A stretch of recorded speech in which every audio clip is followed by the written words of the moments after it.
Hey there guys, welcome back to another online lesson for Organic Chemistry 2, and we are continuing the alcohol synthesis series today. So the reaction that we are going to focus on for this lesson is the Grignard reaction. And whenever you see a reaction that is named, and RXN is going to be my abbreviation for reaction here, anytime you usually see a reaction that's named, not all the time, but most of the time, if it is named after an individual, it likely had to do with creating new carbon-carbon bonds, because that's a really, really big deal in organic chemistry. Oftentimes leads to Nobel Prize award-winning work and things of that nature. So for the Grignard reaction, a lot of students are exposed to this in Organic 1, where they learn how to create a Grignard reagent, and then a lot of times they'll utilize it with carbon dioxide or something like that to create a carboxylic acid. But as a brief reminder, RX, which is an alkyl halide, can be subjected to magnesium metal, and when you use the magnesium metal, you really want freshly exposed magnesium metal surface. So if your magnesium's been sitting around for a while, you want to kind of take a, what do you call it, like a steel wool, so that you can scrub down your magnesium to get a fresh exposed surface of the metal. The other thing that you want is ether. And when you mix these thoroughly together, you will get RMgBr, where there is a huge partial negative, to the point a lot of times, sometimes we'll even just represent it as a negative here and a positive here for the magnesium bromide. You can use large partial negative, partial positive here when you're working with this reagent. But this itself is the Grignard reagent that we are looking to utilize. So, keeping in mind that we are trying to create alcohols, there are two different ways that we can use Grignard reagents. And these are not the only ways, but they're the two ways that are going to produce alcohols for us, at least at this stage of the game. So we can use aldehydes. Aldehyde. And if I use an aldehyde, keep in mind the general form for aldehyde is R, C double bond O, H. And then I will subject that to a Grignard reagent. Now this will occur in two steps. The first step, I will have my Grignard, and for the Grignard, I'm going to go ahead and put a little G at the bottom so we represent that, because we have another R here. So R with a little sub G there is going to represent the Grignard reagent portion, and that'll be with magnesium bromide. And then in step 2, we're going to have H3O+. Now keep in mind, anytime that I separate these, whoops, let's undo that. Anytime that I separate these by number here, it means that I need to do these sequentially, so I need to add this before the H3O+, but I also want to allow this to react and go to completion before I add the acid. Now, the reason for that is if I have an R group, so let's just pick an R group. We'll say that it's CH3, right? That's one of the simplest R groups. So if I have CH3 minus, that is an incredibly strong base. We're talking about pKa of maybe somewhere around like the mid-50s, like 55 or thereabouts. Very, very strong. And so if I put that anywhere close to H3O+, these two are going to react together in order to give methane and H2O, long before I'm going to get that Grignard to react with my carbonyl group. So these have to occur in separate steps, and that's an important point that you need to keep in mind. So in the first step, again, partially negative, partially positive. If you put minus or plus, that's okay. You just want to really realize the split here between these two. This group is coupled with the magnesium bromide. So it's the Rg that will be a good nucleophile. And if I take a look at carbonyl compounds have a general electronegativity that looks like this. So the dipole moment heads up towards the oxygen, making the carbon a good electrophile. So the Rg will come in as a nucleophile to this carbonyl, and when that happens, this carbon already has 4 bonds. So if it's going to accept or create a 5th bond with this Grignard reagent, it needs to move a set of electrons up to the oxygen in order to make room, because even when we have intermediate states, carbon is not permitted to have more than 4 bonds at a time, or 8 valence electrons. Given its shell and its electronic valence makeup, it just can't do that. So R, C. Now the Grignard R has come in and attached at this point, so that's what that sub G there is again. We have an H, and then we have an O minus. And that O minus took an extra set of electrons from what was originally the carbonyl double bond, right? Minus there. Now that O minus can sort of couple with or have an ionic attraction to the magnesium bromide at this point. So we sort of have this Grignard salt that is laying around. And after we have formed this intermediate, the second step is to use H3O plus, and the oxygen that is negatively charged at the moment will be happy to send a set of electrons over to one of the acidic hydrogens. These electrons will go back to the oxygen, generating H2O, and we end up with our alcohol. So I'm going to sort of rewrite this. Here's the R from down here. Here's the carbon. Now for the sake of keeping this neat, I'm going to put the Rg over on the other side. So this is Rg, that's the Grignard portion that came in.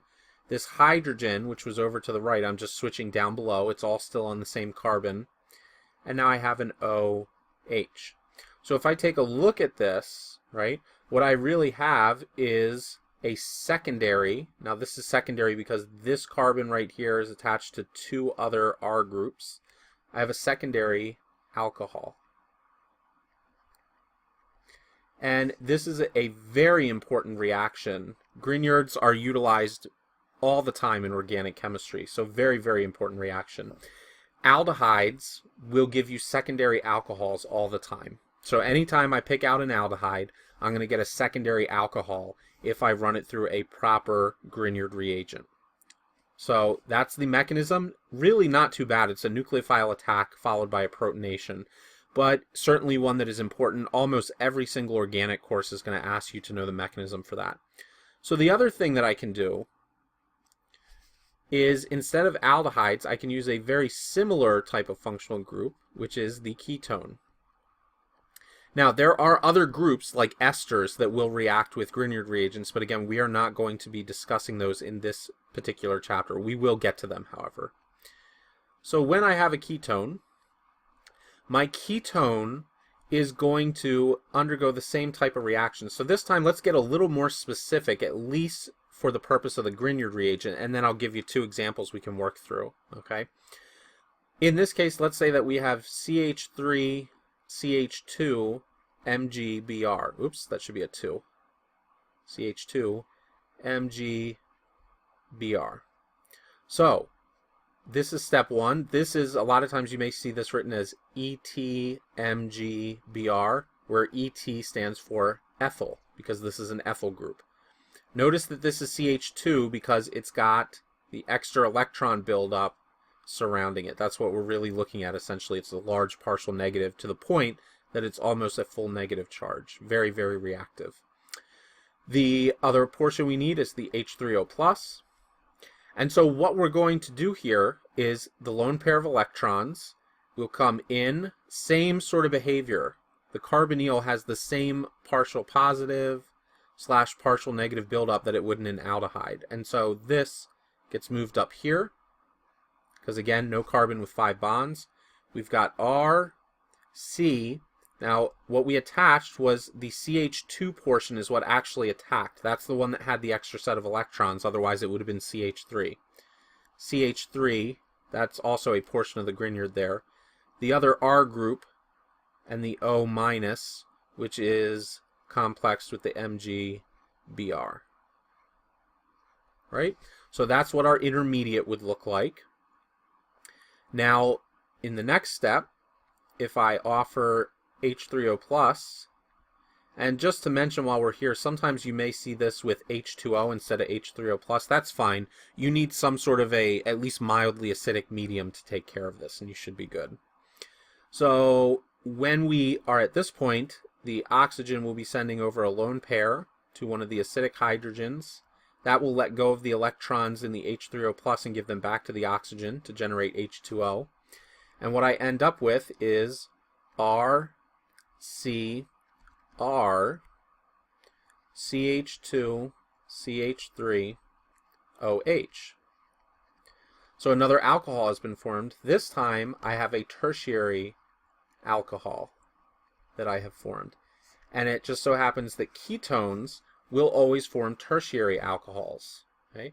So for a brief recap here, whenever I'm using Grignard reagents, if I use an aldehyde plus a Grignard reagent, I'm going to get a secondary alcohol in return. If I use a ketone plus a Grignard reagent, I'm going to get a tertiary alcohol in return after I finish that protonation step. So these are the two major forms of Grignard that you should know at this point. You should know the mechanisms to go through each of these, and you should understand the alcohols that come out in each situation. So I will put up two different examples here. They aren't going to be horribly complex,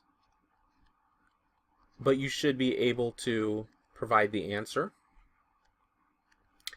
All right, so in this case, let's do pH MgBr.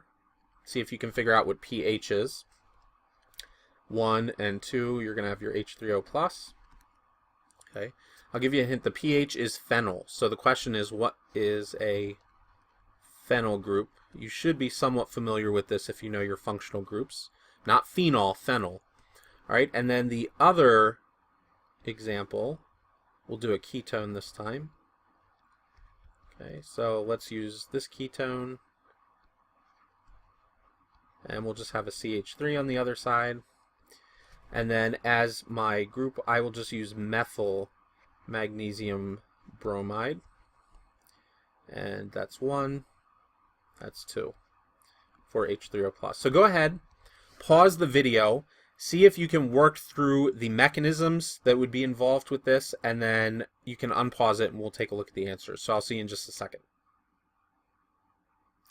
Okay, so if you come back here and you see what we're doing, the phenyl group, a phenyl is a benzene ring, and it takes on the term phenyl when it's a substituent. So a benzene ring that has a negative charge directly on the ring, okay, coupled with the magnesium bromide, this would be your Grignard reagent. So you can send in an entire phenyl ring when you're doing this.